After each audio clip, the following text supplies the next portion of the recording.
లో మత్తు సరుకు. మరి దుబాయ్ టూర్లు ఎందుకు?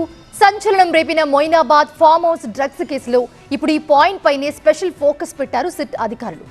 పైలట్ రోహిత్ రెడ్డి ట్రావెల్ హిస్టరీపై ఏకంగా future city CP Sudheer Babu స్వయంగా కూపీలాగారు. దుబాయ్తో పాటు రోహిత్ రెడ్డి ఏ దేశాలకు వెళ్లారో డేటా ఉంది. ఎందుకు వెళ్లారు? 2-3 దేశాలకు పదే పదే వెళ్లడం వెనక ప్రత్యేక కారణాలేంటి? ఫారెన్ ట్రిప్స్, బిజినెస్ టూర్లా, లేదంటే డ్రగ్స్ వ్యవహారానికి లింక్ ఉందా? సిపి సుధీర్ బాబు సూటి ప్రశ్నలకు రోహిత్ నుంచి స్ట్రైట్ గా ఆన్సర్ లేదు. బిజినెస్ పని అంటూ జవాబు దాటవేసినట్టు తెలుస్తోంది. దుబాయ్ షికార్కా పీచే డ్రగ్ చక్కరుందా? మరింత డెప్త్ గా ఆరా తీస్తోంది సిట్.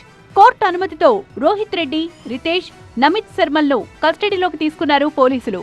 చంచల్గూడ నుంచి శంషాబాద్ రూరల్ పోలీస్ స్టేషన్ కు తరలించారు. డ్రగ్ పార్టీలు ఎప్పటినుంచి? అభిషేక్ తో పాటు ఇంకెవరు డ్రగ్స్ సరఫరా చేసేవాళ్లు?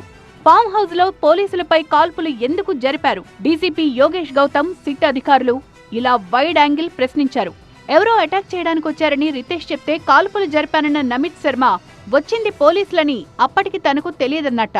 ఇక డ్రగ్స్ వ్యవహారం పూర్తిగా రోహిత్ రెడ్డి, రితేష్ రెడ్డిలకు మాత్రమే తెలుసన్న సహనిందితుల మాట ఆల్రెడీ రికార్డైంది. కానీ డ్రగ్స్ ఎవరు తెచ్చారో తమకు తెలియదన్నారట రోహిత్, రితేష్. ఫామ్ హౌస్ లో డ్రగ్ పార్టీ సహా దుబాయ్ టూరింగ్ పై సిట్ ప్రధానంగా ఫోకస్ పెట్టింది. సిపి సుధీర్ బాబు కూడా ఇదే పాయింట్ పై నిందితులను ప్రశ్నించినట్టు తెలుస్తోంది. కోర్టు ఆదేశాల ప్రకారం నిందితుల తరపు అడ్వకేట్ సమక్షంలోనే విచారణ కొనసాగుతోంది. నమోదు చేసిన సెక్షన్లు తప్ప మిగతా పాత విషయాలను అడగడానికి వీలేదన్నారు అడ్వకేట్ శ్రీకాంత్ రెడ్డి. ఏదైతే ఈ సెక్షన్స్ ఇంపోజ్ చేశారో ఆ సెక్షన్స్ వరకు అడగాలి. లాస్ట్ గత 10 సంవత్సరాల కింద ఏమైంది, పొలిటికల్ ఇష్యూస్ కానీ అలాంటి ఏం అడగకూడదు. రోహిత్, రితేష్, నమిత్ శర్మ ముగ్గురిని కోర్టు 3 రోజుల కస్టడీకి అనుమతించింది. మొదటి విచారణలో మరో 4 కొత్త పేర్లు తెరపైకొచ్చాయని తెలుస్తోంది. ఆ నలుగురు ఎవరు? ఫామ్ హౌస్ డ్రగ్ పిక్చర్ లో వీళ్ల రీల్ అండ్ రోల్ ఏంటి? దుబాయ్ టూర్ కు డ్రగ్స్ వ్యవహారానికి లింక్ ఉందా? ఈ అంశాలపై ఇక సిట్ ఎలాంటి బ్రేకింగ్స్ ను ఇస్తుందనేది చర్చగా మారింది.